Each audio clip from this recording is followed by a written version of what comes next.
Welcome to Kadampa podcasts.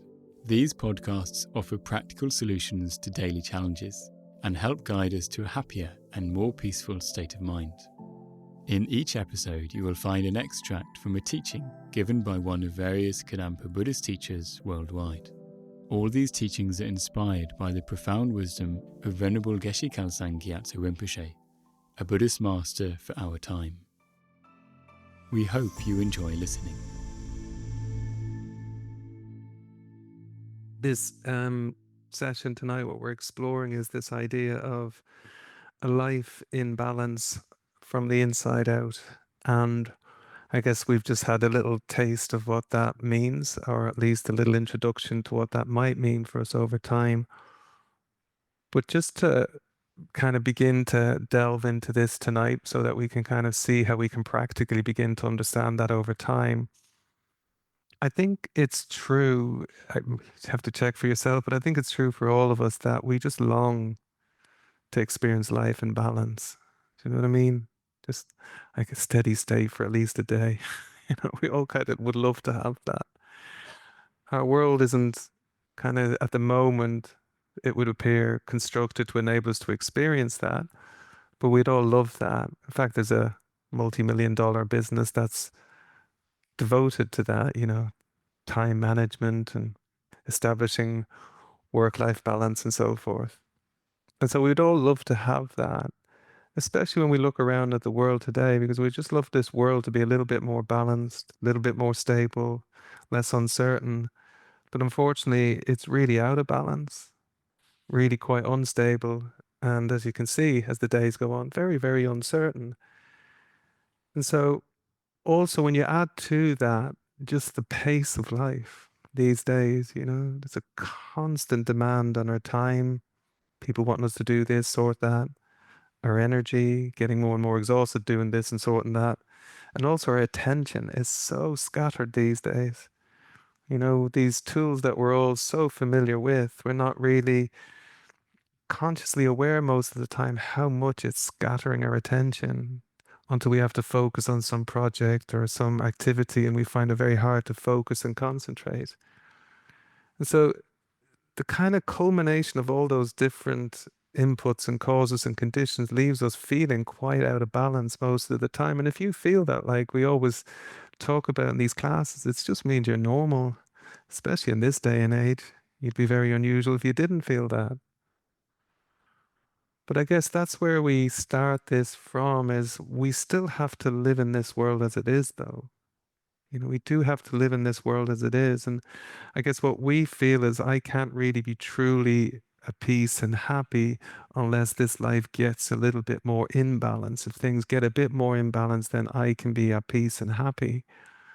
And because everything's continually out of balance, demands at work, demands at home, demands in the world, constantly putting pressure on us, it's very easy over time to feel a little bit hopeless and gradually more and more helpless, meaning we don't feel empowered to reverse the tide of all of this out of balance life that I'm experiencing now. So the good news is it's entirely possible to change that.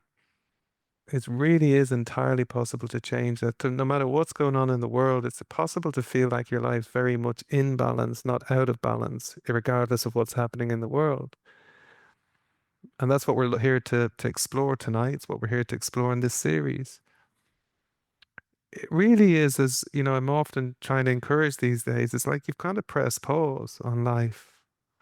Very hard for us to press pause because everything, as soon as you get up, there's all of these demands on your time, attention, and energy. And we find it very hard to just press pause and say, no, I'm just going to step back a little bit and look at life with a bit more clarity, a bit more wisdom, with respect to a better way forward for me in my life. And that's what we're not doing, you see. We're on this emotional roller coaster day in, day out. We don't take a lot of time to pause and reflect. Is there a better way forward for me in this situation that I'm in? The world isn't going to change out there, but can I find a better way of interacting with it in here? So I think when we have that view, I can't really be at peace and happy in here until I get everything perfectly in balance out there. It's what's causing all this stress. It's what's causing this continuous background anxiety that so many people experience, because it's never perfectly balanced out there. And even if you get a balance for a day, it all goes out of control the next day. But what we, I guess, in this series really want to explore, and then we do all the time in these classes, is we don't need it to be perfectly balanced out there to be at peace and happy in here. We really don't, which is a good thing because it never will be anyway. So we have to do something different. We're constantly trying to control, as you know, the uncontrollable. We're constantly trying to control the uncontrollable, the ever-changing causes and conditions in our life out there. Think you found the right partner, and now I'm gonna make sure they stay with me forever, and then they decide they don't want to stay with us. You think you found the perfect home and you think it's going to be like that forever, and then you find some problem in this perfect home that hangs around forever. And again, more stress and anxiety. We think we've found the perfect job, and then AI comes along. You don't have a job, as many people are experiencing right now at the moment. Definitely. I'm speaking to people who are saying they're beginning to implement wide scale redundancies where jobs aren't needed. And this is the world we live in, just complete uncertainty. We think the world's kind of got stable for a few years and then somebody else is elected and everything changes again. And it's just creating this continuous instability. We're trying to control the uncontrollable, unfortunately, with an increasingly out of control mind. Our minds are getting more out of control because we're not able to manage it and deal with it in a healthy way, in a way that's empowering, that's encouraging, that doesn't leave us feeling overwhelmed. But we don't really need to control everything out there, as I said, to be at peace and happy in here. We just need to control the one thing we can control: how we view it, how we respond to it. Basically, we just need to learn to control our mind. That's the one thing we can, in time, gain control over. In fact, most people think I'm trying to control everything out there because I can't control my mind in here. And if I controlled everything out there, I wouldn't be so anxious in here. It's the other way around. If you learn gradually over time to control your response, how you view the world, how you see the world, how you interact with the world in here, within your mind, then you'll notice that you're not so bothered by how things out of control out there. One of my favorite, when I first started to learn to meditate and apply these teachings in my life, one of the most simple, but yet still to this day powerful analogies I've ever heard was this one. It actually comes from Shanti Devan and is explained in the book, The New 8 Steps to Happiness, where my teacher Geshe Kelsang says, if we have to walk across rough and thorny ground, one way of protecting our feet is to cover the whole ground with leather, but this is not very practical, and it's also very expensive. But we can achieve the same result in a much simpler way by covering our feet. That's why we invented shoes. Maybe, I don't know, cave people originally would cover the ground with leather and then thought this is costing us a fortune. And then they decided, I'll tell you what, why don't we just take a bit of leather and stick it on our feet? Do you see where this is going?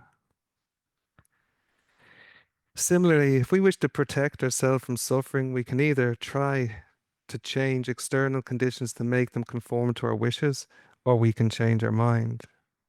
He's not saying that we shouldn't try to improve and change external conditions. He's saying where you start, though, is important.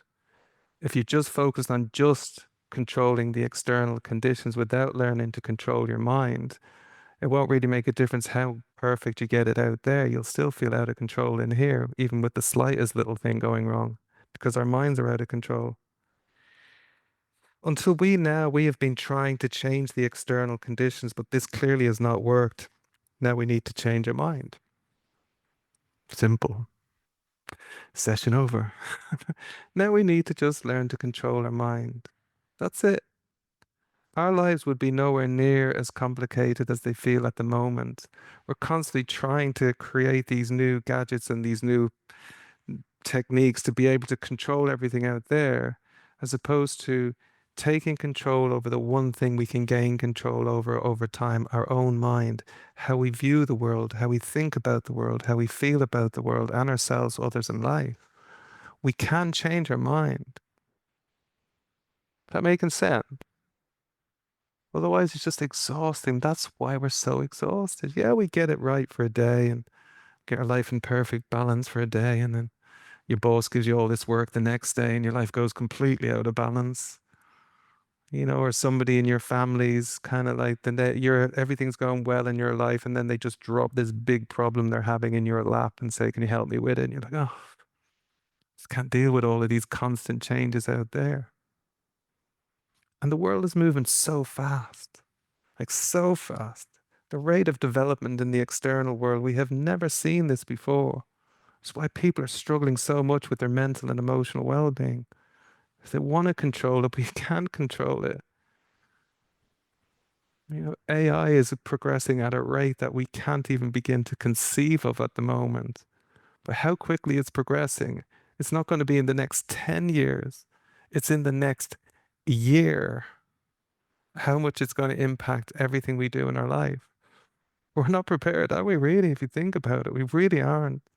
But we can prepare. That's what we're here to do, isn't it? That's what we're here to do.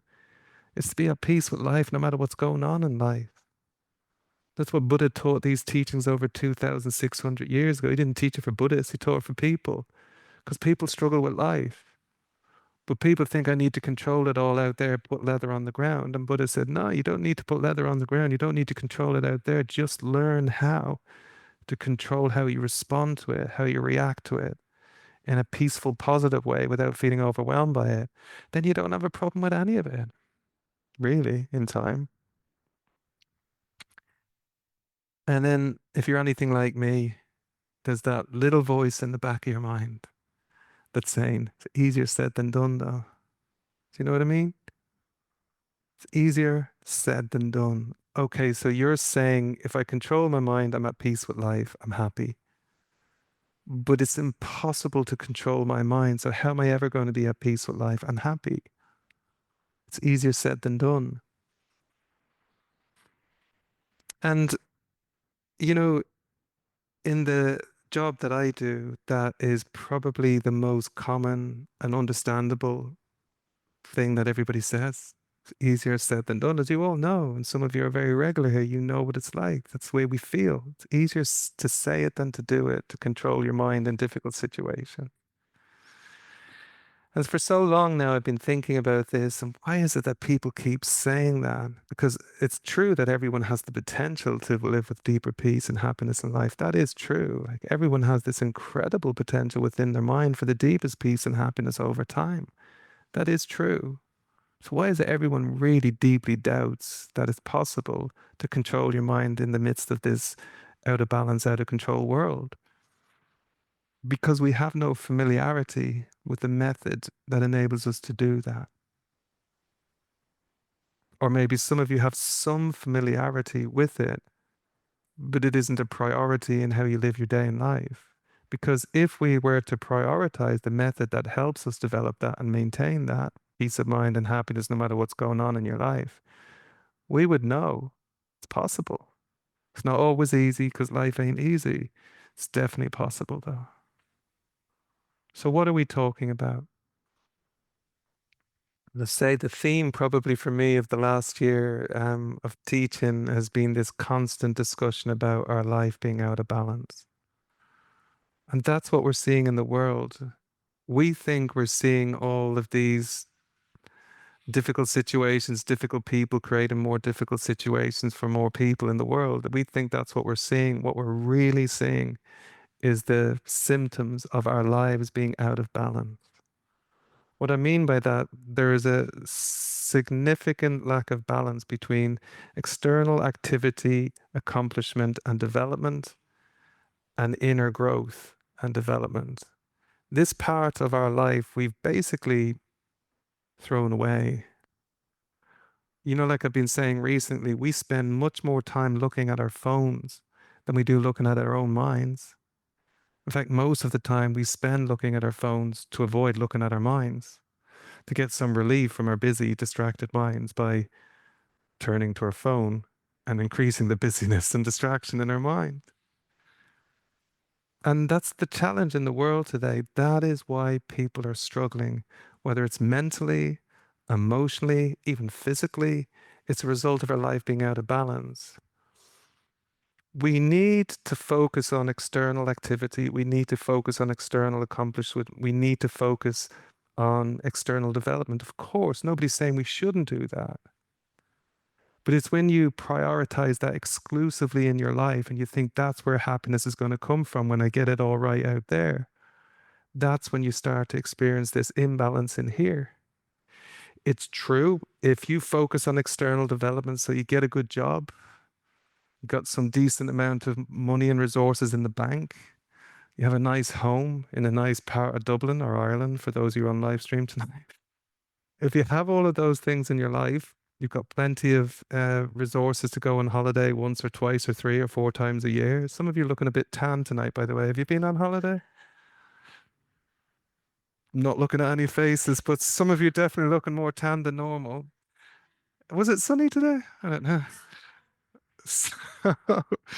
So yeah, it's true. If you gather all those conditions in your life, good job, good income, really good career, you know, nice car, nice home in a nice area, plenty of money to go on holidays, a solid pension. If you get all of those things, it is true. They can certainly be supportive conditions for a healthy and comfortable life. But it's really important to understand this. It doesn't lead to quality of life, though. Quality of life comes from your ability to maintain a degree or an increasing or stable degree of inner peace or peace of mind, no matter what's happening in your life. Why? Because as we look at all the times in these classes, you discover the more peaceful your mind is, the happier you naturally feel. And it's how we feel in our day and in our life that determines the quality of our life, not what we have in our life. You can have a fantastic job, a fantastic body, a fantastic home with a person who has a fantastic body. You can go on holidays as often as you want, have a big car, have, fame and fortune, and still be miserable. Can't you? You're not sure? Just open up Hello or OK or whatever those magazines are and just check the latest person who's admitting to I have it all, but I feel empty inside. So it's not that we shouldn't have those things as well, of course, but we're prioritizing those exclusively in our life, thinking if I finally had them, I'll be happy. But nobody who's done that is truly happy consistently. They may be happy when they win the lottery, but then there's just a load of money in your bank and a load of people begging at your door. You don't feel happier day to day. You just feel happier when the money lands in your bank. And then you have all the problems that comes with that. And you see, that's the problem. Our world is becoming more and more materially focused, materialistic thinking. If I get all these things out there and in a perfect shape and order out there, I'll be happy in here. Yet we're not experiencing increasing levels of peace and happiness. We're experiencing reducing levels of peace and happiness, increasing levels of stress and anxiety, and diminishing levels of self-esteem and self-confidence because we feel I'm the kind of person who just can't be happy. You're not the kind of person who just can't be happy. You're just living your life out of balance. What we need to do is create a balance between that external development and then inner growth and development. Developing the qualities of your mind that lead to a natural peace, a natural positive energy, and a natural happiness within the mind. If you have more love in your heart for people, you will feel more at peace and happy when you're around people. Not only when you're around people, you'll feel more at peace and happy when you're with yourself. Because if you love in your heart, that is where peace and happiness comes from. True love, I mean, not love with conditions. If you have more empathy and compassion for people, including yourself, you'll notice that you're more at peace with yourself and others. If you have more generosity in your heart, if you have that quality of generosity, you're willing to give to others, happy to give to others, you'll notice you're more at peace and happy when you give. If you have patience in your mind, that quality that enables you to accept and work with difficult situations without feeling overwhelmed by them, you can accept and be at peace with them. If you have the ability to do that, You're okay no matter what's happening in your life. And when you understand that problems are normal in life, like we look at all the time in these classes, and you can accept and be at peace with that, you don't have a problem with life. But all of that is determined upon us developing these qualities of the mind intentionally.